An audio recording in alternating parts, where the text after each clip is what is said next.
Olá, gente, bem-vindos a mais um episódio do Sim Pode Crer. Hoje, dia frio em São Paulo, mas o papo sempre vai ser quente por aqui, não é isso? Quente, quente mesmo. É isso aí. Grande pastor Will, a gente já passou por pastor jubilado hoje, pastor em exercício, e agora a gente vai ter um outro convidado com um nome que eu vou até perguntar o que faz. Chiquérrimo. Chiquérrimo, né? Chiquérrimo. Não, e ele é um cara chique, super intelectual e está bem acompanhado, então a gente tem que elogiar bastante para não apanhar depois no final do episódio. Todo mundo rindo. Você não explicou como funcionava? Bem-vindo, meu querido reverendo Arthur Cavalcante, ao Sim Pode Crer. Muito obrigado, Sérgio Pavarini, obrigado, pastor Will. E esse convite aqui em setembro foi espetacular. Eu fico feliz em estar aqui nesse lugar e nesse palco, né? É um palco. Às vezes um picadeiro, mas é um palco, acho que é um bom nome. Olha só, teólogo e liturgista, mestre em ciências da religião, tem formação em estudos psicanalíticos, isso é muito bom para pastores, pelo Centro de Estudos Psicanalíticos e é deão da novíssima agora, né? Catedral Anglicana da Santíssima Trindade em São Paulo. Já vou começar por aqui. O que é um deão, meu querido Arthur? Ou o que faz um deão? Na verdade, a nossa paróquia ela se tornou uma catedral, né? No mês de julho, eu tive a honra de tê-lo naquele cerimonial no domingo. Foi lindo demais. Foi espetacular. Então, a igreja foi elevada à catedral. Para os anglicanos, a igreja principal é a catedral, né? E remonta a algo muito antigo, né? Muito antigo, que tem a ver com a questão também do ministério do bispo nas igrejas, e seria o que a gente chama a igreja principal da diocese. E quem fica responsável diante desse espaço acaba se tornando um deão da catedral, quer dizer, é o cura, aquele que vai estar à frente. Nada mais é que é um termo que é utilizado, talvez um pouco mais dessa origem da academia, né, das universidades, então tem essa expressão que se usa, que em inglês é dean, né, e para nós ficou como deão da catedral. Muito legal. Aliás, você falou a principal da região. Alguns vereadores na época não acharam isso, né? Porque deram alguma coisa para uma outra igreja que tem lá, assim, não consideraram isso, né? Já fica. Na época eu protestei, protesto de novo, tá? É você mesmo que eu estou falando. Para quem fugiu da escola, né, Will, não é o nosso caso, obviamente. Vamos relembrar um pouquinho, desde o adultério do Henrique VIII. Não, aí já é fofoca de história. Não, vamos falar sério. Mas relembra um pouquinho para a gente a tua história, ou os primórdios da Igreja Anglicana. E, assim, antes de mais nada, Will, é uma satisfação para a gente, porque a gente tem entrevistado pessoas de diferentes correntes, e hoje, de alguma forma, a Anglicana tem um certo mix, vamos dizer assim, de algumas coisas católicas com reforma protestante. Então, super legal a gente conhecer um pouquinho. Então, faz de conta que estamos...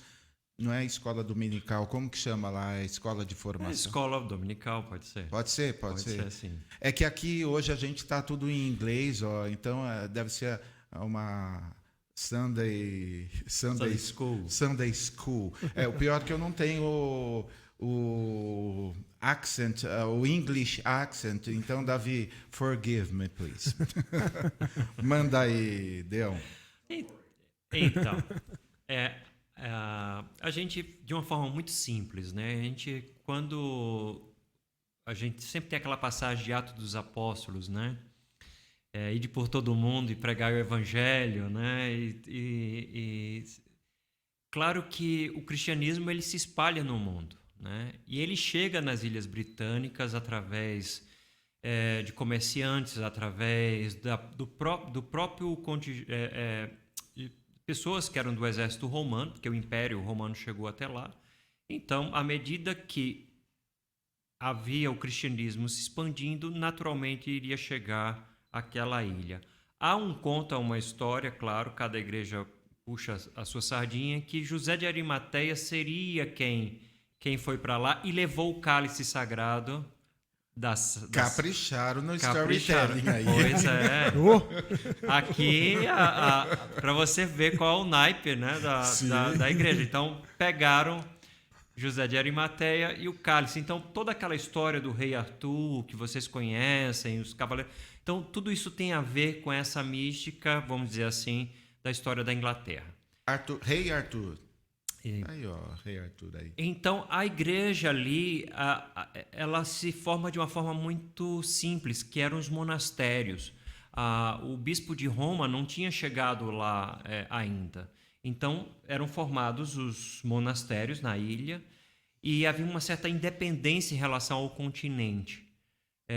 Mas, no ano 600, o bispo de Roma manda missionários, né, para aquela região, e há uma negociação para que pudesse a igreja que estava lá tivesse um amparo da igreja de Roma.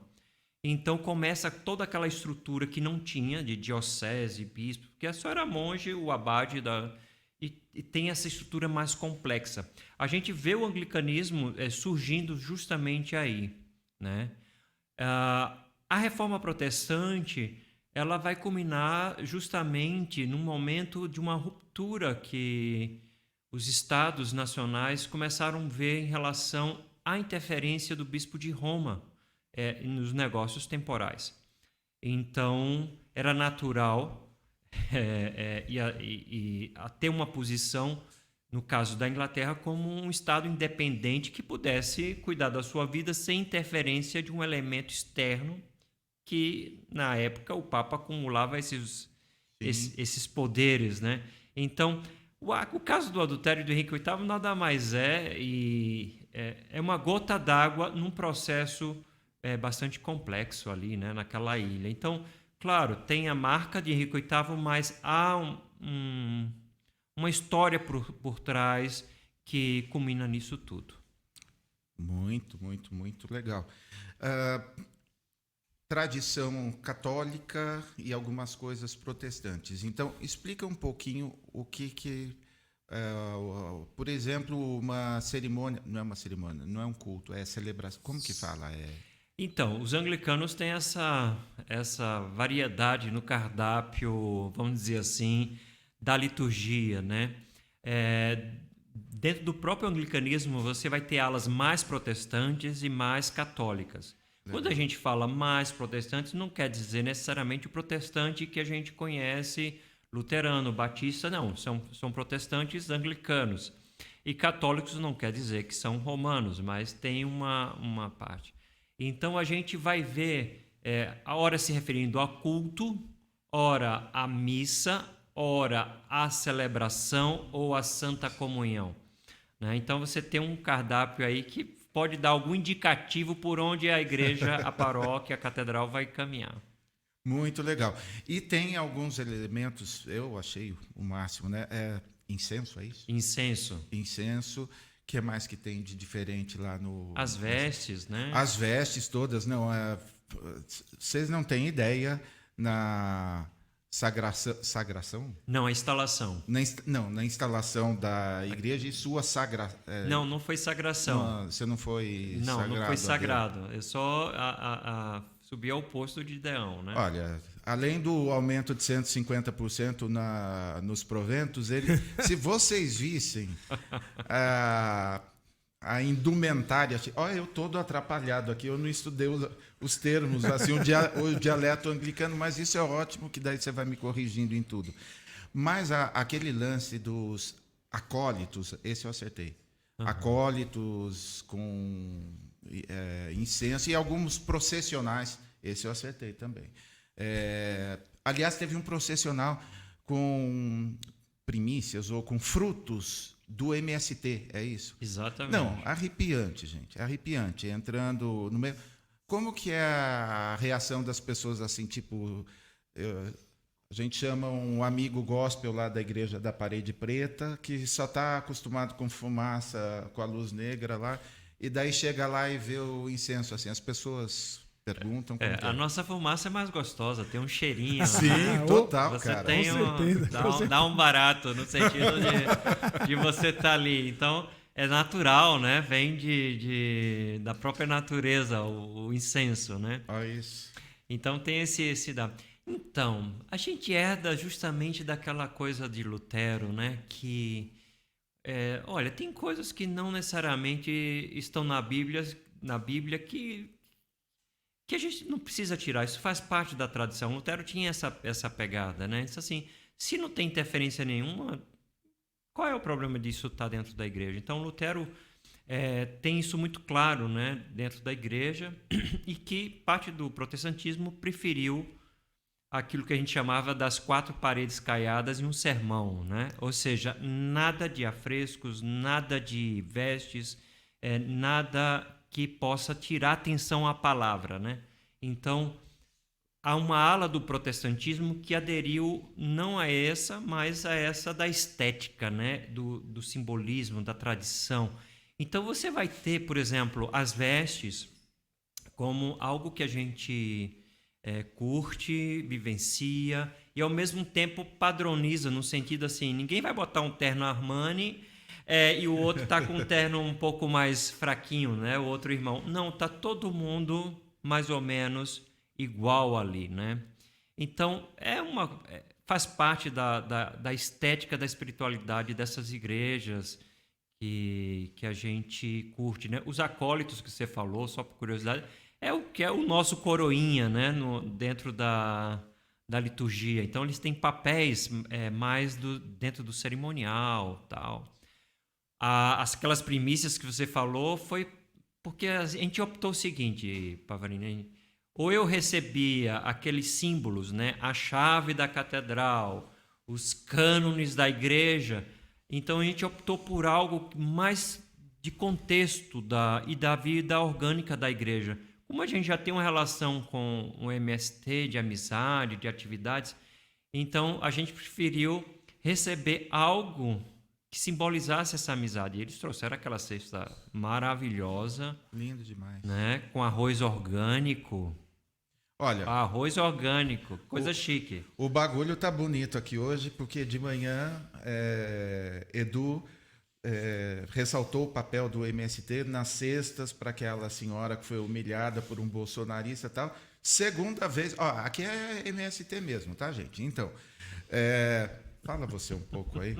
Arthur, a gente tem... Eu não sei se você tem noção sobre esse preconceito que os evangélicos têm com principalmente os evangélicos pentecostais, neopentecostais, com a arte sacra.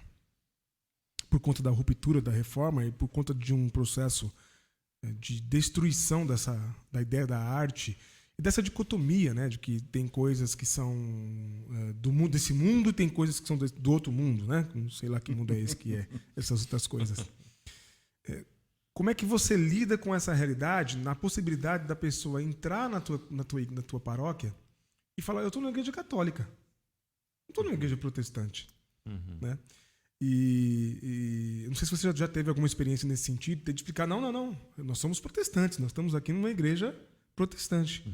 Se você já teve essa experiência, se alguém já foi lá, já confundiu, já perguntou, o senhor é um padre ou o senhor é um pastor, né?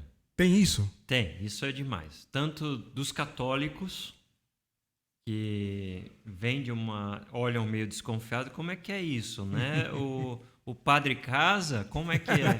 Então, veja, já é um preconceito também nesse sentido. E dos evangélicos, que para mim eu tenho mais proximidade, até porque eu tenho meu período pentecostal também. Opa! Vocês não sabem. Opa! E um pezinho também na IPB. Presbiteriano no Brasil, 4 anos ali, mas saí com muita tranquilidade. E a fé sobreviveu, né? E a fé continua. Né? Então, para mim, é fácil entender toda essa linguagem e compreender esses universos. Então, já chegou dessa forma, a pessoa não sabe, como é que eu chamo o senhor? De padre, pastor, reverendo? Aí eu digo sempre assim, reverendo é o tratamento. Mas o resto você me chame como você quiser. Eu nunca disse como deve me chamar, só quando há uma insistência em relação a isso. Mas isso é natural, as pessoas ficam...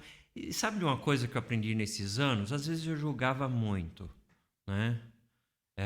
Teve um caso que eu lembro, entrou na minha igreja, eu sabia que ele vinha de igreja metodista, ele apontou lá para o altar, é um local chamado sacrário, né? Que muitas igrejas católicas têm, onde você coloca o resto da Santa Ceia, que sobrou ali para ser no outro momento.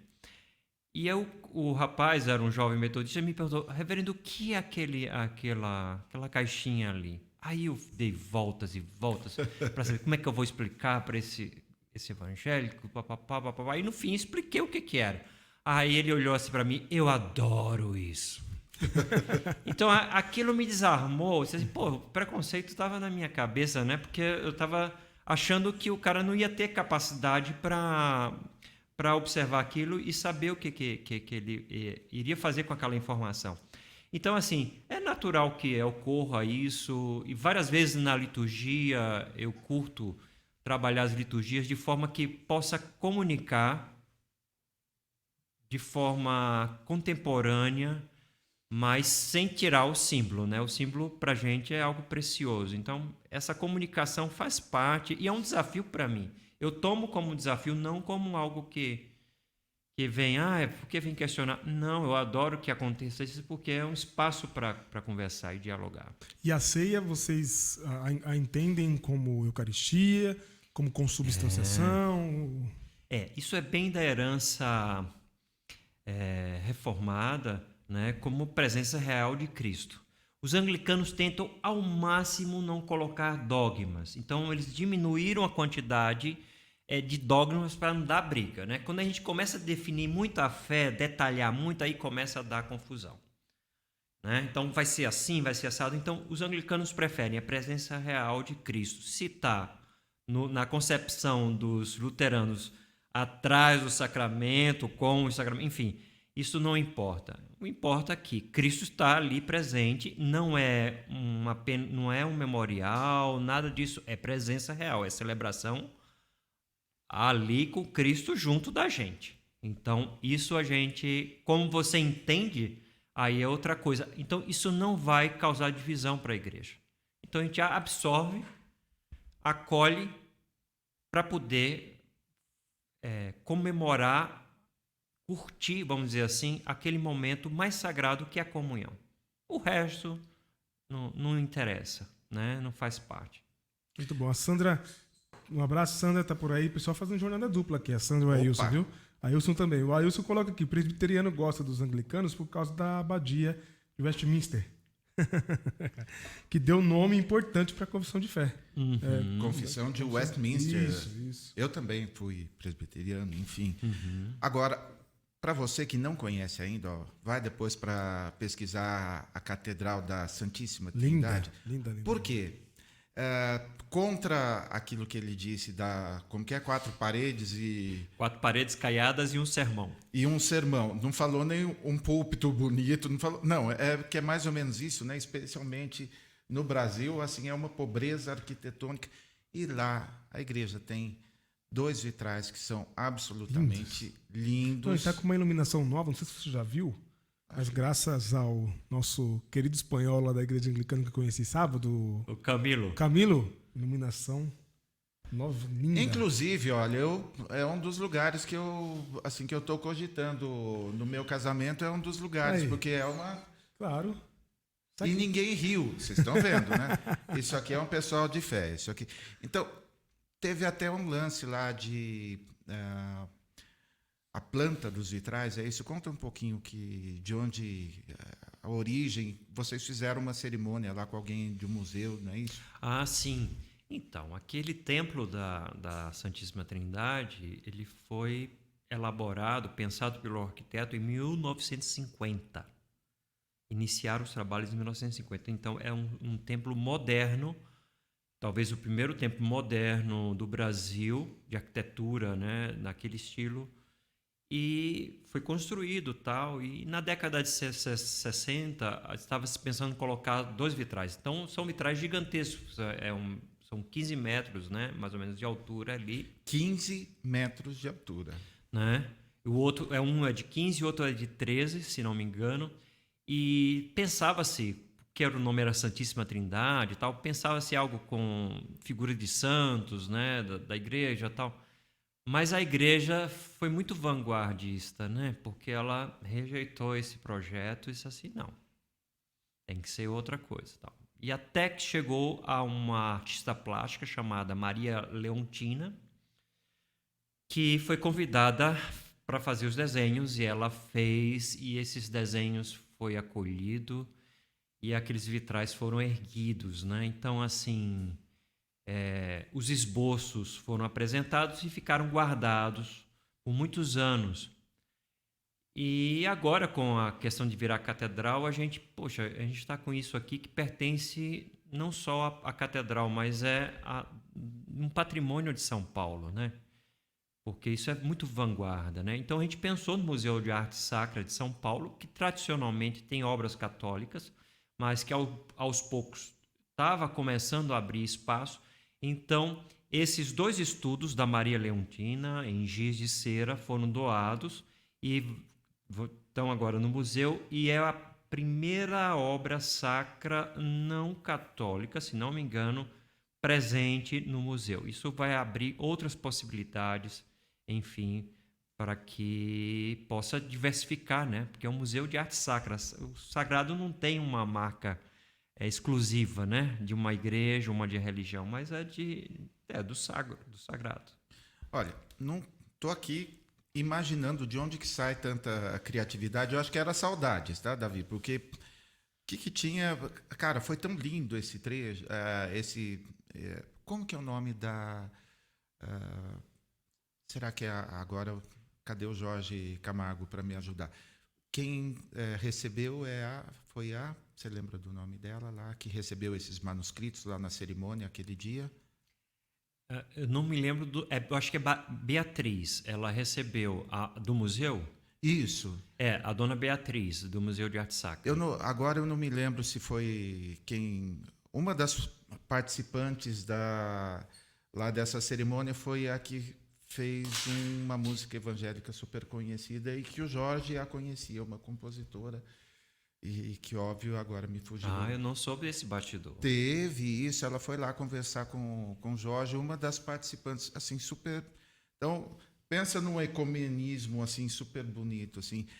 Por falar em... Só um parênteses, Opa, ecumenismo. claro. O Ailson colocou uma coisa aqui interessante, que ele acha muito louvável o ecumenismo da igreja anglicana, e Sim. destaque, né? É destaque mesmo, no mundo inteiro. E porque ele conhece a paróquia anglicana da Barra da Tijuca, e a igreja Vineyard fazia culto lá. Uhum. E aqui em São Paulo, a gente obviamente elevou o nível. E a caverna de Adulão. Caverna de Adulão. Acontece lá. Todo primeiro domingo, às 17 horas. Sarau da Caverna. Sarau da Caverna. E na hora da ceia, comigo lá, hein? Aquele piano que o Ed constatou ontem que é de 1968. É isso, Ed? Nem tá ouvindo lá a transmissão, nem ouvi, mas acho que é isso, desse período aí. Olha só, em 1988, na 13ª Conferência de Lambeth, é isso? Lambeth, foi aprovada a resolução declarando que atos homossexuais são incompatíveis com as Escrituras. 1988. Tempos depois, gays foram admitidos no clero. A partir de 2013, esses gays que já eram líderes, né, pastores, podiam ser sagrados bispos. Em 2018, a Igreja Anglicana, aqui no Brasil, aprovou o casamento homoafetivo. Há consenso em torno desse assunto ou ainda suscita discussões? Porque, olha só, de 88 para 22, nem é tanto tempo assim. Olha, assim, vamos dizer, o progresso, né? Acho que dá para usar essa palavra. Enquanto que a gente está lá discutindo se, enfim, como que é essa questão hoje? É resolvida já? Não é resolvida. Ela isso faz parte do ethos da igreja. É uma discussão ainda muito forte, pesada, né? Porque Na verdade, em 1998, essa conferência de Lambeth, ela vai criar uma resolução dizendo que seria incompatível. Entendi. Mas, ao mesmo tempo, ela dizia que deveria criar espaços de diálogo e conversações sobre essa questão da homossexualidade. Né? Então a gente está em 98. Estamos só com 24 anos de atraso. Mas, só, claro, que você está dando datas, mas é interessante, porque em 88 já estava também circulando, só que a coisa vai se concretizar em 98. Bem, então houve muita discussão e ainda há muita discussão. No Brasil, veja só, em 97 a Câmara dos Bispos, que é o Colégio de Bispos da Igreja, porque o sistema é episcopal, né? Então tem essa coisa de bispo como principal pastor, né? Vamos dizer assim. Então, eles já estavam dizendo assim, olha, existe a questão da homossexualidade, a gente está detectando em várias paróquias e igrejas, é um desafio porque não sabemos como lidar com isso e a gente precisa saber como vai tratar desse assunto. Então, em 97 já havia discussão. No Brasil, nos causou dificuldades, porque houve rupturas, cismas, né? Em Recife, eu venho de Recife, né? Então eu vivenciei todo aquele processo lá em Recife, no qual a igreja se dividiu, né? E dizendo que na comunhão anglicana não se pensava diferente. Isso não é verdade. A igreja anglicana já estava pensando diferente em vários pontos. Então não é consenso ainda. Recentemente, na conferência de 2022, agora em julho, em Lambeth, havia um grupo, que eu digo que é um grupo conservador, é um grupo que representa países no qual a homossexualidade é ilegal, inclusive países onde há pena de morte, no caso da Jamaica. Caramba. Então, temos uma igreja anglicana na Jamaica e lá é pena de morte, não por causa da igreja, mas por causa do Estado. Então, veja, não é um problema fácil, é um problema que envolve a questão teológica, está sempre trabalhando, e ao mesmo tempo uma questão social, que é do preconceito e da falta de cidadania plena dessas pessoas que vivem, né, nesses países. Então, claro que é difícil, ninguém está discutindo isso, mas no Brasil já é difícil, né? Você tem um índice de homofobia grande, com leis e tudo, então imagine. Então, a igreja anglicana reflete isso, só que a gente tenta ao máximo não se dividir, porque a coisa que une é a Bíblia, os sacramentos. Então, a igreja tem um corpo de doutrina mínimo para o diálogo, mas a sexualidade não é o ponto que une, na verdade, não há essa. Então, assim, há um peso moral muito grande e que a gente diz também reflete a questão patriarcal também, muito forte. Então, não é só teológico, né? É uma questão de cunho ainda um pouco mais de civilização, de discussão um pouco mais profunda. Mas há de se ressaltar que a gente, pelo que se ouve dentre os protestantes, penso que, de uma maneira mais institucional, me parece ser a organização, a instituição mais avançada na discussão e no reconhecimento do ministério pastoral, vocacional dessas pessoas. Sim, porque a igreja não foi criada para atender gays e lésbicas. Sim. Veja, é diferente. Então, Total. essa é uma diferença com as igrejas que chamam-se mais inclusivas e tal. Não, a gente vem num processo no qual isso entra na agenda e que precisa discutir. Só que a gente discute dentro de parâmetros muito conservadores. A gente tem concílio, a gente tem que obedecer às normas, a gente tem que votar, porque senão aquilo não é aprovado. Então, não é o que o cara tem ideia assim, pô, vamos ordenar. Não. Então, ela segue um processo muito conservador. Então, deveria ser respeitado, né? São processos que a própria igreja colocou. E de fato, eu diria assim, é avançado, né, nesses países nos quais a igreja anglicana se posicionou a favor, né? Então você vai ter países como a Escócia, países como os Estados Unidos, Canadá, Brasil, países como Gales, que está tomando uma posição aberta também, a África do Sul, que ficou ainda está no processo de discussão. Eu soube agora que uma diocese no México também está querendo que o México, como igreja anglicana, discuta esse assunto. Então, Caramba, e um dos momentos, naquele eu me emocionei mesmo de chorar. Teve um processional de crianças, na verdade eram famílias. Explica um pouquinho quem é que estava ali. Eles entraram, eram famílias homoafetivas, é Eram isso? famílias. Eram famílias porque a igreja, aí eu digo, né, de novo, o que a gente vai trabalhar de forma orgânica? A igreja trabalha com a questão da sexualidade na discussão. Não é a pauta principal, mas é uma pauta que foi necessária para discutir. Claro. Então, essas famílias, elas foram se agregando na igreja por muito tempo. Então, muitas tiveram, ou adotaram, ou tiveram filhos, né? E eu convidei que essas famílias viessem, eu achei muito legítimo. Em vez de levar só a bandeira de um movimento, que é a bandeira do arco-íris, né? Um movimento de inclusão, elas trouxessem isso. Então, claro, isso é muito forte, é muito simbólico, é muito significativo, né? Tanto para eles, porque você quebra, e às vezes você quer ficar no armário ali, né? E às vezes entra num jogo, né? De discrição, né? Que sempre pediram isso, né? Quem é de igreja, olha, seja discreto, tal. Então, por trás dessa palavra é uma forma de você enquadrar a pessoa de tal forma que ela não possa aparecer. Então, elas tomaram a decisão, e é importante que se faça isso para que haja uma visibilidade e que a gente não fique assustado toda hora que vê. Então, a gente trabalha justamente nessa parte de tornar algo do cotidiano.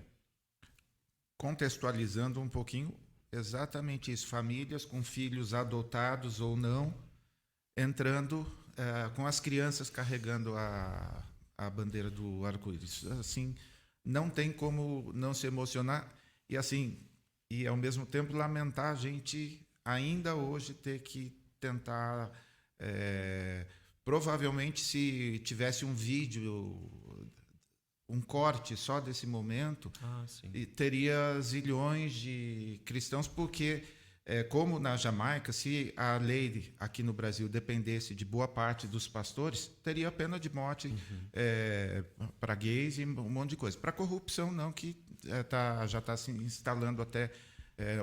Se for em ouro, então, menos ainda. Então, nem dentro da igreja não tem. Nossa, mas lindo demais. Arthur, deixa eu fazer uma pergunta para você. Um dos nomes mais proeminentes ultimamente da igreja anglicana... Falando bonito hoje, hein? Perdemos recentemente, estou compreendendo com você. Perdemos recentemente um grande nome, que foi Desmond Tutu, né? Arcebispo da igreja anglicana. Quanto essa figura, essa pessoa que lutou contra o apartheid, né, e lutou enquanto bispo, enquanto pastor mesmo, influencia a pastoral no recorte racial da igreja anglicana? Porque é uma igreja europeia, né? Foi fundada na Europa, uma igreja que imagino que talvez, se não, mas muito provavelmente majoritariamente branca, né? Mas tem como uma das suas figuras mais, né, louváveis um homem negro, né? Então, quanto que esse homem influencia a pastoral, ou o que ele proporcionou, influencia a pastoral da igreja anglicana? A própria existência dele, né, e a história já é inspiradora, né? Então a gente já colocou, inclusive, uma auréolazinha atrás dele, porque representa a santidade no sentido de ele ter dado testemunho, né? De um testemunho de santo, né? Porque ele vai e faz acontecer o evangelho na prática naquele contexto do apartheid, né, o contexto da África do Sul, junto com Nelson Mandela. Então, Desmond Tutu representa o cara que vai inspirar a comunhão anglicana a trabalhar esses assuntos em suas chamadas províncias, né, em seus países. Então, Desmond Tutu, por exemplo, a gente tem... não sei milhares, mas centenas de comissões que chamam-se Comissão Desmond Tutu. Né? Então, vai emprestar aquele nome para dar credibilidade ao compromisso que aquela instituição tem em relação aos direitos e o combate à questão do racismo. Mas, além disso, porque Desmond Tutu já no final, ou pelo menos não no final, mas ainda ele tocava na questão da homossexualidade e na inclusão, porque era um passo natural dentro de um processo de direitos humanos e de quebras de tabus que essa questão entrasse na agenda de um homem como Desmond Tutu. Então, ele tem sim esse poder. E inspirou, por exemplo, a primeira bispa mulher negra lésbica que foi sagrada nos Estados Unidos, a bispa Barbara Harris, em 1900. Eu tinha recém-chegado na igreja anglicana, aquilo me causou um espanto, né, no sentido de tudo aquilo que configurava. Em 97, se não me engano, 98. Ela foi a primeira mulher, né, a chegar a um posto de tamanha responsabilidade. Desmond Tutu é o cara que vai se encontrar com Dom Helder Câmara em Recife, né? Isso foi da minha infância, né? Desmond Tutu eu vi pessoalmente no Conselho Mundial de Igrejas que aconteceu em Porto Alegre em 2006. Desmond Tutu, naquele dia, ele foi para as ruas de Porto Alegre, junto com pessoas do povo, para marchar contra as decisões que estavam prejudicando o Estado palestino. Aquele homem desse tamanho, pequenininho, aquele homem no meio do povo. Então, assim, isso é de arrepiar. Isso é de arrepiar. Diz assim, poxa, esse cara é gente mesmo, porque ele está ali no meio do povo e não tinha medo, né? Aquilo é inspiração. A gente olha e diz assim, é isso que a igreja deve inspirar, né?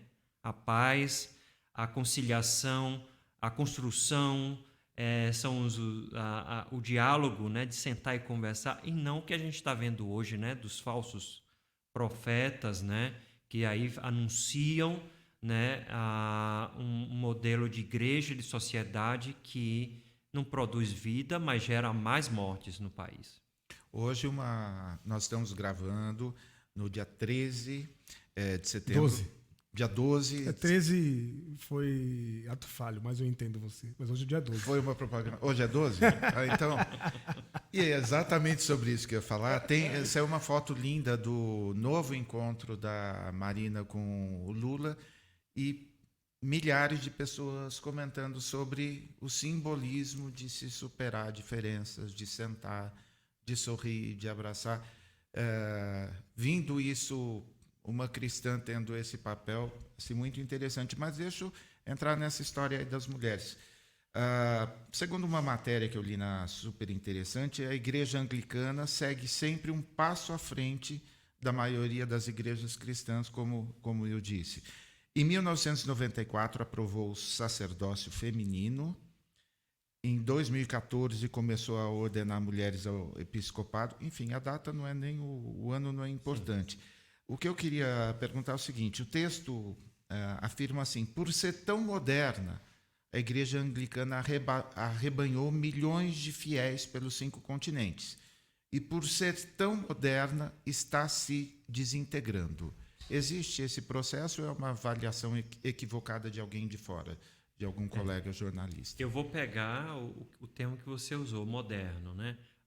O protestantismo surge com o protestantismo nasce também a modernidade, né? Então a gente é fruto dessa modernidade. Sim. Mesmo os anglicanos que se consideram existentes antes dessa modernidade, ou seja, tem esse pezinho no catolicismo, diz assim, não, a gente sempre foi igreja, só houve essa parada aqui para outro estágio. Então, a gente entra na modernidade, né?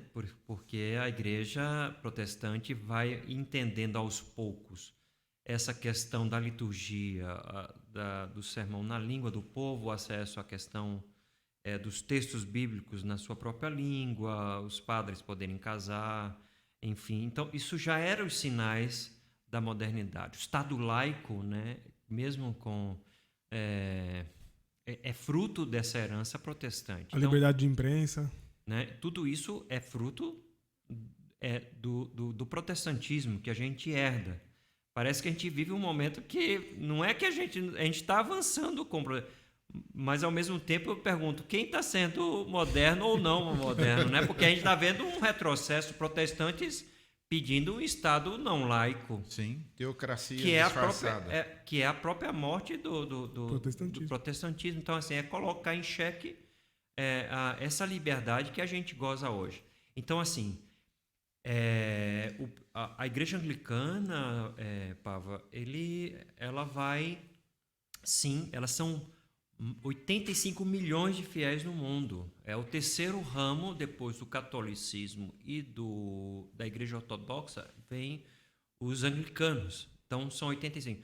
Parte herança colonial, que a gente tem que deixar isso claro, e parte de projetos missionários. O caso do Brasil foi missão, né? Nem da Inglaterra, foi missão vinda dos Estados Unidos, que a gente chama de episcopais lá, né? Os anglicanos, os episcopalians, né? Então, vem pelo sul e sobe. Aqui no Brasil é uma igreja pequena, né? Não tem esses milhões, não. Mas em outros países é a igreja praticamente oficial, em termos de tamanho. Sim, o tema da sexualidade poderia ser uma justificativa em relação à fragmentação. Mas a minha experiência, eu lhe diria o seguinte, não é só isso. É a questão de poder, né? É de quem manda, de quem é o poder, a disputa de poder, no qual muitas vezes o tema da sexualidade é colocado aqui para justificar o que há no coração humano, que é ser quem vai mandar no final. Então, não se engane, não é a sexualidade só, as intenções do coração, né? E o desejo dessas lideranças de mandar, né? De querer aparecer, ser a que vai dar a palavra final. Então, para nós, isso é de estranhar. Então, são lideranças que estão sendo chamadas a atenção para que não sigam esse caminho, porque isso é estranho ao anglicanismo, né? Ou pelo menos essa formação de igreja anglicana que a gente entende, né? Então, somos uma comunhão de igrejas no mundo, com autonomias, mas há pontos que nos unem muito bem. Muito bom. E a catedral está no Largo... Na Praça Olavo Bilac, no bairro de Santa Cecília, na região central da cidade. E para quem não é de São Paulo, uma região onde tem bastante pessoas sem teto. Está bem perto, talvez 200 metros de um Bom Prato, onde tem uma fila quase que eterna agora de pessoas. E antigamente, esse tipo de trabalho social era frequentado por pessoas assim. Hoje tem um monte de trabalhadores lá que vai ser a única refeição do dia. Então, assim, e existe um trabalho social que vocês fazem na região. Conta para a gente um pouquinho, Arthur, porque existe essa sensibilidade de saber onde temos vitrais, temos um templo magnífico, mas precisamos fazer parte. A gente faz por períodos, né? A gente tem pessoas em outras paróquias que trabalham especificamente com a população de rua, isso é notório. Como igreja, a gente entra em determinados períodos de assistência, né? Por exemplo, com a questão da pandemia, a gente foi buscar recursos, né, para poder trazer cestas básicas. A gente fez um projeto bacana. E aí a gente escolheu um tipo de população que a gente quis trabalhar, até porque era algo que a gente tinha muita facilidade de entrar e de conversar. Eram populações LGBTs em situações de vulnerabilidade. Olha só. De vulnerabilidade. Então, era algo muito específico. Mas por que no outro tá assim? Porque a gente escolheu esse tipo de população. Porque há outras formas de ter assistência. E, às vezes, aquelas assistências que são dadas em determinados lugares não contempla esse lado, né? Esse perfil de quem está recebendo. Que ele tem um perfil também, né? Não é só o que está ali lascado, né? Mas ele tem um perfil. Então, a gente trabalhou junto com organizações ali no Largo do Arocho, perto do Lago do Arocho.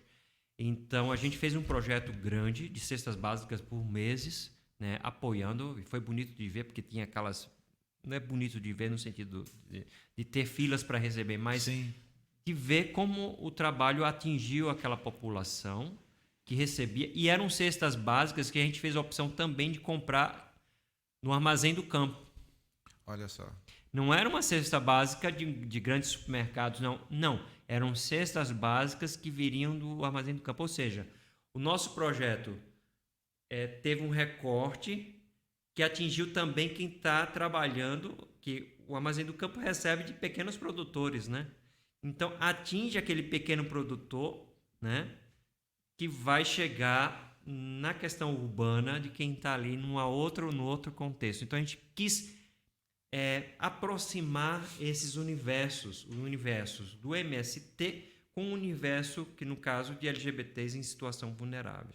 Então, tinha uma certa sofisticação nesse sentido, nessa proposta. E foi proposital nisso porque a gente não era só entregar, era criar esse espaço de diálogo e de atenção. E, de alguma forma, essa população é duplamente estigmatizada, marginalizada. Eu me lembro, agora, no último sarau, na hora que o Levi chegou, ele falou, olha, desculpem, eu me atrasei um pouco, e estava lá com ele uma travesti em situação de rua. E antes da gente começar o sarau, ele levou para ela fazer uma refeição, tratou pelo nome, a Babalu, e, enfim, atendeu com todo carinho. Porque nessa região, assim, é tão difícil, dentro das nossas bolhas, a gente não vê isso. E em algumas igrejas evangélicas, quando você fala de cesta básica, só para não perder a hashtag vergonha gospel, eu me lembro muitas vezes, em muitas igrejas, vamos dar cesta básica para quem? Vamos dar a cesta básica para a família tal, tal e tal, e na hora de entregar, só que vocês precisam vir em todas as reuniões. Vocês precisam frequentar, como se não fosse só um escambo, não fosse atender havia uma troca, tal. Então, como a gente está longe, fico super feliz pela visão, enfim. E você viu essa semana o caso do cara que fazia entregas, né? E aí foi ajudar uma senhora, mas teve todo aquele lance, né? Com quem ela iria votar, que não era o candidato que ele estava pensando, então ele não ia mais ajudar. Veja, que coisa mais estúpida, né? Em relação a isso. Mas isso, na sua versão religiosa, é mais cruel ainda, né? Porque envolve as questões do sagrado, né? Não, lindo. Nós conversamos esses dias, eu queria que você falasse um pouco mais sobre isso aqui com a gente, até para quem está assistindo a gente, quanto à psicanálise.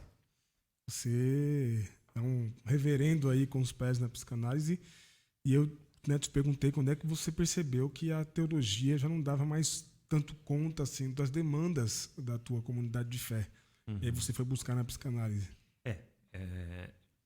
Então, a questão da psicanálise, ela surge num momento interessante, porque a gente tem o gabinete pastoral, né, que a gente faz os atendimentos, vai ouvir, vai conversar, o aconselhamento pastoral, né? Então, é um momento que você recebe a fiel, a pessoa que está ali para falar sobre determinado assunto. E aí eu percebi numa questão no tema da sexualidade, né? É um tema... E aí eu falei, mas a igreja anglicana, ela tem essa abertura, papapá. Eu comecei a mostrar, olha, os textos bíblicos, como a gente trabalha, mas a igreja acolhe mesmo assim, venha e veja, né? E a pessoa via tal, mas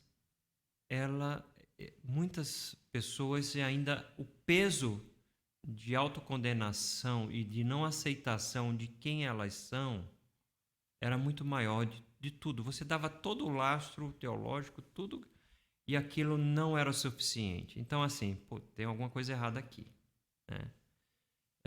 E aí eu comecei a perceber como é que eu poderia ajudar, não necessariamente no contexto de igreja, mas eu penso também fora da igreja, e aí sim ser psicanalista. No contexto da paróquia, eu sou reverendo e eu vou agir como tal, não como psicanalista, né?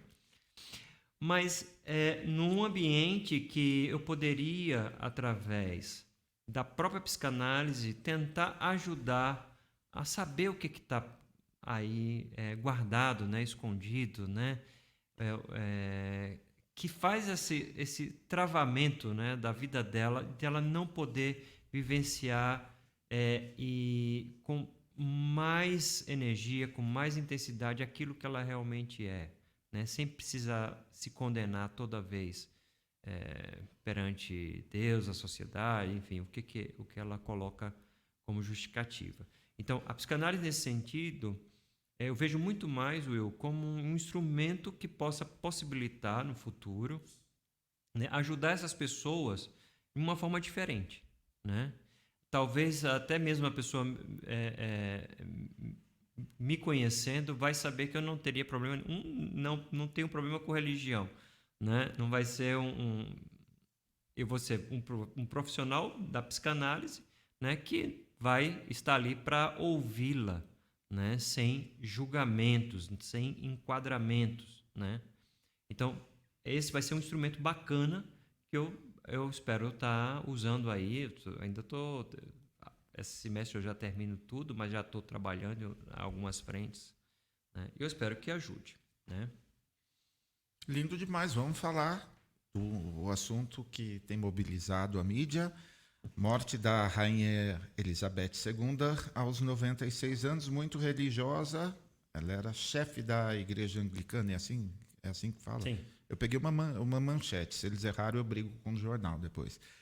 Fala um pouquinho para a gente, porque, como tudo que acontece entre os religiosos, entre os evangélicos, teve assim, um monte de briga, e inclusive com um post seu, super elegante, não brigando com ninguém, mas alguns dizendo isso é um exagero, porque parará. É porque todo mundo aqui tem ideia de monarquia assim, daquela família meio bizarra lá, aqui, Bragança, não sei das quantas. Essa turma que o coração tá por aí, hein? Então, o coração rodando por aí. Tá por aí. Trocaram, né? Manda o coração e manda essa troca. Então teve gente falando, não, porque a escravidão não há o que celebrar e tal. Daí outros achando bonito, porque, não, olha, gente que adoraria ter nascido na Inglaterra, mas nasceu em algum bairro que eu não vou falar nenhum aqui para não dar fora aqui.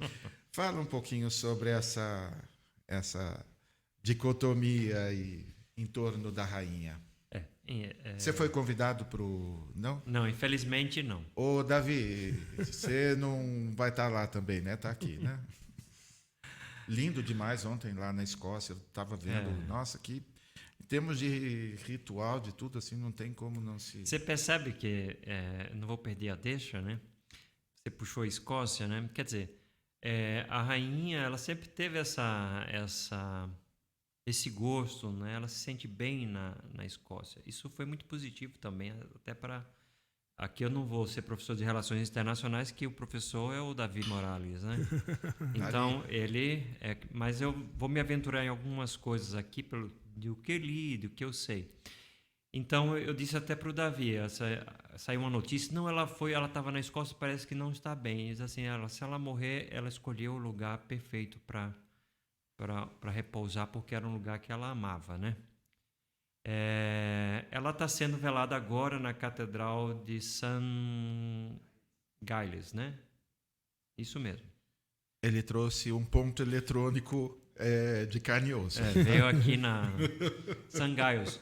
Então, essa catedral, ela não é anglicana. Ela não é uma catedral anglicana. É uma da Igreja Presbiteriana, que é a igreja oficial da Escócia. Então, na Escócia, ela é a chefe da Igreja Presbiteriana. Olha só. Ela é presbiteriana na Escócia. Então, ela está sendo velada conforme o rito lá da Igreja Presbiteriana Escocesa, que é a igreja chefe a nossa igreja lá é pequenininha, a igreja chama-se Episcopal da Escócia, mas lá é a igreja da Escócia, né?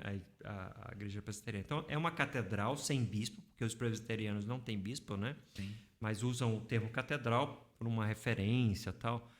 Então, o que vocês estão assistindo na mídia nesse momento é justamente isso, sendo velada numa igreja presbiteriana. Bem, fechando esse parênteses só para situar, né? É claro que o tema...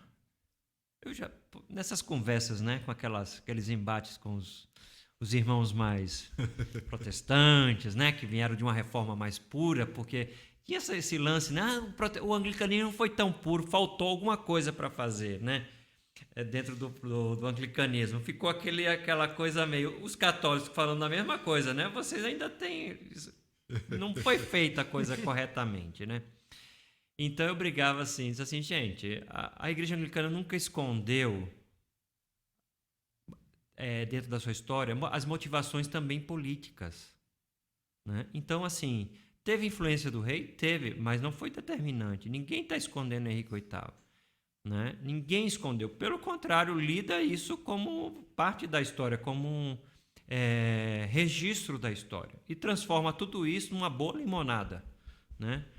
Isso é uma vantagem dentro da igreja nesse processo. Então, essa questão do rei ser o chefe da igreja, sim, é muito simbólico. Eu já expliquei no início, porque foi uma resposta em relação a um outro poder, que era o poder papal, né? Mas sempre a nossa referência de espiritualidade não é o rei, é o arcebispo de Canterbury, né? Não é um papa, o arcebispo, né? Ele é uma liderança espiritual, mas não é um papa. Ele não fala e está falado e todo mundo obedece. A gente não tem esse tipo de relação, né? A relação nossa se dá de uma forma mais afetiva, né? De uma tradição, né? Então, esqueçam isso. Então, ela tem esse símbolo. Claro que é uma pessoa estudada. Você mesmo falou que era uma pessoa que tinha uma espiritualidade. Ela tinha... É clássico aqueles encontros dela com Billy Graham dentro da Inglaterra, aquela coisa de ter John Stott, né, que é um anglicano mais evangélico, né, também como uma referência, enfim. Ela tem essa força. Agora, é óbvio, né, ela obedece a um sistema. Ela não é uma monarquia absolutista, né? A gente não tem isso, né? Ela é parlamentar, né? Então, tudo aquilo ali tem um consenso de leis, de acordos, ou seja, ela cumpre um protocolo que se espera, que a nação espera que ela faça como tal. Então, ela não pode abdicar disso, né? Tem que haver uma reforma desse sistema e dizer, olha, a gente não quer mais monarquia, né? Mas até agora o povo quer monarquia e vibra com a monarquia, com seus altos e baixos, né? E o parlamentarismo segura ali o meio de campo, né, nas decisões que precisam. Então, claro que ela vai suscitar isso, mas ao mesmo tempo a gente não pode esquecer que ela herda isso. Ela herda nesse processo e tenta dar passos dentro dos limites que ela pode dar passos, né? Você vê que ela foi contra as questões de discriminação na África do Sul, né? Terminantemente contra, não apoiava esse tipo de coisa. Mas a ministra na época, eu acho que era Margaret Thatcher, né? Era uma das ministras. Então tinha uma força mais opressiva. Então não necessariamente essas coisas se confundem, né? Eu sei que nessa história de glamour, pompa e circunstância, isso entra também nessa percepção nossa aqui no país, de ruim e com um olhar de fascínio, né? Mas lá você também não é só isso, né? É toda aquela constância que um país tem, a tranquilidade de saber que estão, apesar do mundo ter as suas mudanças, ali eles estão seguindo um tempo deles. Então é bom observar essas subjetividades que a gente que está aqui desse lado, eu não sou monarquista, né? O brasileiro não foi muito afim de monarquia, né? Foi logo, teve com a independência, mas criou a própria monarquia, mas anos depois se desfez e implementou a república. Só o Rei Momo que a gente curte aqui no Brasil. O Rei Momo que a gente tem simpatia, né? Mas a gente sempre brinca com monarquia. Já notou isso? Piada, sim, risada. total. Eu estava vendo os comentários na televisão. Fica até uma coisa chata, né? Porque você quer entender, mas pela brincadeira você quebra a seriedade. É um momento de luto. Estamos falando de morte, de tudo. Então, Ontem assim, eu vi isso também. É claro que há ser e esses crimes vão ter que ser prestados contas. Agora a gente tem que saber também que há um povo por trás disso e esse povo está dando suporte, né? Agora, a gente tem que ter muito cuidado no sentido de criar ódio também nisso, né? Eu até brinquei, pô, cara, você é um brasileiro lascado, preocupado com a monarquia, com a rainha falecida e com um povo que está em luto, você devia estar mais preocupado com o 7 de setembro, que foi um 7 de setembro desastroso para a gente, né? Assim, foi feio, né? Então, a gente tem que olhar mais a casa da gente e perceber que a gente tem mais telhado de vidro, né? Nem me fale. Por falar nisso em telhado de vidro, temos aqui orientações pastorais sobre as eleições 2022. O amor e a fidelidade se encontrarão. A justiça e a paz se beijarão. Esse texto bíblico é lindo, né? Preparado pela Câmara Episcopal da Igreja Episcopal Anglicana do Brasil, organização Humberto Maesteg. E aí, o que é isso aqui? Estão dizendo quem votar? Como é que é a orientação? Já tem. Explicar pra gente. Não, isso aqui eu trouxe como presente para o podcast, né? Não sei se é exatamente essa posição que eu tenho que apresentar. Aqui, ó. Pode mostrar para aquela lá. Isso aí. Então, assim, eu fiz questão de trazer porque é uma resposta prática da igreja de falar de política sem ser partidária, né? Que a gente tem que ter esse choque, né, de civilização e entender que partido é uma coisa, política é outra coisa, né? Então a gente tem que lidar muito bem com a política. Então, assim, graças a Deus a Câmara Episcopal, que são os nossos pastores e pastoras que estão chefiando os rebanhos no Brasil, na Amazônia, em várias regiões do país, a gente precisa escrever algo e dar umas orientações, porque não dá esse lance de fake news aqui, não. Então a gente tem que ter uma postura como igreja em relação a isso. A gente tem que ter um mínimo para entender que não dá para apoiar um candidato que, por exemplo, apoia a questão da homofobia. Se a nossa própria igreja aboliu, no sentido das suas estruturas, qualquer coisa que pudesse dificultar o acesso de pessoas LGBTs no espaço de fé. Então, assim, mulheres, como é que pode apoiar a questão da violência da mulher? Então, assim, parece o básico, mas a gente tem que fazer o básico, o beabá. E outra, incluir a palavra de Deus dentro desse processo. Não adianta você trazer uma peça de uma ONG, uma peça de uma universidade. Não, você tem que falar isso na linguagem do crente. Porque senão não vai rolar, né? Então, a gente teve que utilizar. Então, esse subsídio está acessível, inclusive, nas redes sociais. Eu acho que na página da Igreja Episcopal isso está lá. Você só clicar Igreja Episcopal IEAB, né? IEAB, né? Igreja Episcopal do Brasil. E aí você tem acesso a esse material também em PDF. Então, essa foi a iniciativa. É uma iniciativa para a gente usar nos grupos.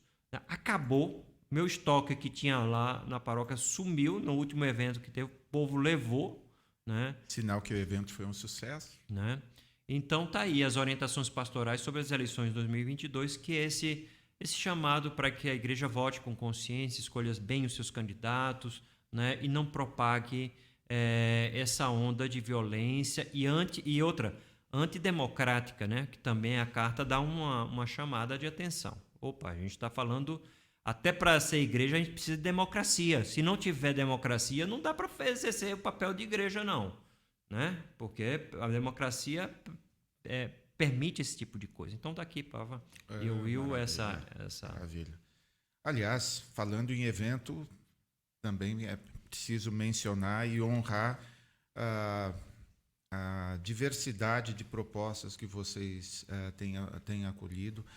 O tipo de evento, nesse do sábado, Christian Dunker, Vladimir Safatli, e da valorização da cultura também. No próprio sarau, no sarau que a comunidade Caverna realiza, do samba ao hino mais clássico, ali sempre há uma valorização da cultura, da poesia. Marina Silva teve, numa das edições, recitando, foi lindo demais. Ter esse espaço, ter essa consciência, porque... Acho que foi o Frank Viola que escreveu sobre isso. As igrejas normalmente abrem 1 ou 2 vezes por semana. Então, com uma localização tão nobre, com um espaço tão bonito, essa visão de também abrir para discussões, abrir para a cultura, isso é absolutamente lindo e a gente está não só aprendendo, como desfrutando do espaço, em especial aquele piano. Haha. E corrigindo, piano, me avisaram aqui de 1916, hein? 1916. Aquele piano foi usado na época pelo reverendo, tocava nos cinemas. Que não Caramba. tinha, não era mudo, né? Então tocava, ele dava o pano de fundo, né? Sim, sim. Pro cinema. Caramba, olha só. que Exatamente, história linda. era do reverendo Del Nero. Já vamos fazer um story lá na próxima para falar, ó. Sim, ó, eis o piano. Ei, Lu. Ei, Lu, como diria Ei, o Lu. outro. Ei, Lu. Mas é isso, eu acho que eu vi isso muito nas igrejas, nesse sabático que eu tive em Londres, né, nesse ano. Então eu percebi que a igreja não é só um espaço de irradiação de espiritualidade, né, de vivências comunitárias. Mas muitas vezes a igreja está fechada, que poderia estar aberta a favor da comunidade local. Então, eu acho interessante que esse movimento da catedral cultural, né, é o termo que a gente criou, né, justamente para promover cultura naquela região central de São Paulo. Né? Como você falou, que é uma região que está em efervescência. Entrou essa questão da Cracolândia depois do que fizeram aí, né, essa ação do governo, que de novo dispersou. Então, assim, fragmentos chegaram, estão ali instalados, né, já agora parece estar tendo uma outra mudança. Quer dizer, há pessoas que estão morando ali, pessoas que estão chegando no bairro, porque também é um bairro que está sendo ocupado, né? Enfim, tem várias características. Então, por que não criar um espaço que a gente possa servir a comunidade local, que são 2 jardins gigantes, né, dentro da igreja, né, com toda aquela arquitetura. E outra é um pecado, né? Um metro quadrado, caríssimo em São Paulo, a gente tem a graça e isso foi no sentido de ser uma benesse, né, do governo, da estrutura do Estado, de não ter um imposto cobrado naquele sentido, né? Então, assim, eu acho que a igreja tem que ter esse papel, além de sua comunidade de fé e de quem frequenta o seu espaço. Tem que ser um espaço também aberto ao público, né? Claro, guardadas as devidas proporções, porque a gente é uma instituição religiosa e a gente não quer deixar de ser, né? A gente quer o espaço para oração, culto, tudo isso. Mas é um pecado deixar um espaço fechado em determinadas horas. Quanto tempo que você não ouve alguém falando que uma igreja, um líder falando não pagamos imposto e queremos retribuir para a comunidade? Porque eu ia falar agora, a imunidade tributária da igreja, dos espaços, templos religiosos, ela não é isenção, é uma imunidade justamente porque a gente espera, e o Estado espera, que a igreja dê a sua contrapartida. Na verdade, o raciocínio é o contrário, é porque a igreja faz, corroborando com o Estado, que eu dou para a igreja a imunidade. Se ela não fizer, ou se ela não cooperar com o Estado na sua função social e etc., não existe razão de ser imunidade, de ter a imunidade. Né? Então, eu acho que é maravilhoso pensar desse jeito, e é minimamente republicano, minimamente civilizado, digamos assim, pensar, eu estou recebendo aqui uma benesse do Estado, o Estado não está cobrando de mim imposto, então, por causa disso, e até mesmo antes disso, eu vou retribuir colocando os pés onde o Estado pode não querer colocar. Você viu, né? A própria reforma que a gente fez na frente, colocou as rampas de acesso, a gente tirou parte do nosso jardim, do jardim da igreja, e deu para o passeio público. A gente recuou. Isso foi uma decisão da arquiteta, que foi a filha do arquiteto que fez a paróquia. Disse assim, Arthur, a gente vai doar esse espaço no passeio maior para a comunidade, para quem passar ali e ter um espaço maior de trânsito. E é exatamente o contrário do que hoje tem sido feito, onde tem uma arquitetura para não deixar ser ocupada ou por morador de rua, enfim, essa coisa. Olha, a visão é linda, é para ficar cheio mesmo, viu, Davi? Vai ter que permanecer em dieta aí, porque tem muitos motivos para ficar cheio com o trabalho. Caramba, que dia lindo, hein, cara? Papo muito agradável, rico. Reverendo, obrigado. Você é um cara especial, já Obrigado. Muito amado nosso aí. O trabalho da catedral, e todas as oportunidades, o que vocês viabilizam, né? Os apoios que vocês dão. Só tenho palavras de gratidão. Obrigado por nos oportunizar esse papo aqui maravilhoso. Ó, que chique a gente conversando Não, tá com hoje... a Igreja da Rainha. Hein? Cara, olha, que moral. Faltou um brasão na minha roupa aqui para... Não tinha nem roupa para esse evento. Não, eu fico feliz e poder responder essas perguntas inteligentes, né? Essas sacadas que vocês têm, e casou muito bem com esse momento que é mundial, no sentido desse falecimento da Elizabeth. Ela não é chefe da nossa igreja aqui no Brasil, ela é só lá da Inglaterra. Hein? Então, assim, é muito bacana. E, assim, pô, cara, que espaço bacana que vocês promovem para esse universo, né? E não é sectário, né? Vocês ampliam bastante o tipo de esse espectro, né, de perguntas, né, que envolvem não aquele universozinho de igreja, né? Isso é algo bacana. E, ao mesmo tempo, você torna a linguagem da igreja também acessível para as pessoas que não têm essa familiaridade, né? Às vezes tem até um preconceito. E vocês Sim. quebram através desse podcast, né, que vocês estabeleceram. Eu estou super honrado aqui. Eu que estou me sentindo chique nesse lugar. Nossa, lindo demais. E olha, não custa lembrar também que foi pelas redes sociais. Antes de eu tocar alguma coisa, a gente já trocava ideia nas redes, né, Arthur? Exatamente. Então, olha, aproveito e terminar com uma confissão. Ontem, assim, eu publiquei lá uma oração noturna, alguma coisa, que eu consegui dormir sem guarda-mágoa, porque tantos irmãos, tantas pessoas inteligentes, discutindo, brigando, perdendo a noção, perdendo a razão, pessoas que uma semana atrás se amavam e estavam lá se digladiando por causa de ideias. A gente fica tão feliz de ter espaço. A gente pode eventualmente discordar, alguma coisa, mas o amor está tão acima disso tudo. Então, olha, ganhei um amigo por causa das redes sociais. Então, aliás, com você também, né?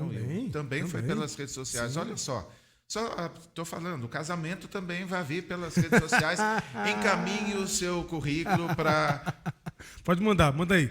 Eu apoio @simpodecrer.com.br, além de mandar o Pix para contribuir, já manda o currículo também, que a gente já vai fazer uma peneira. Vamos fazer um programa, no YouTube do Sim Pode Crer, Casando o Pava. Pois é, mandem aí os pretendentes. Você riu além das contas, tá? E os dois ali já estão suspensos por mais uma semana, que riram também. Ali, tá? Essa zoeira toda é só para dizer que a gente ama o que a gente está fazendo e a gente se sente privilegiado pela sua companhia. E vem muito mais aí, gente. E para quem está ao vivo, daqui a pouco, 20 horas, Ed René Kivitz com a gente. Justificando que o Brian não vai... Isso, aproveitar para falar o nosso convidado que a gente gravaria daqui a pouco, o Brian Kibuka, teve uma urgência, vocês estão sabendo, ele muda na semana que vem, na próxima segunda-feira, ele está indo para fazer o pós-doc na Sorbonne. É muita gente chique nesse lugar aqui. E, infelizmente, ele teve uma urgência, teve que se ausentar de São Paulo, mas a gente vai marcar com ele alguma coisa online. E para você que assistiu hoje, continua em algum outro horário, continua com a gente, que vem muito mais aí. É isso aí, obrigado, Davi, por ter vindo e acompanhado aí. É isso, mais uma vez, reverendo, obrigado. Vocês que são membros, assinantes aí, muito obrigado por todo o apoio. E é isso, vamos embora. É nóis, gente. Valeu.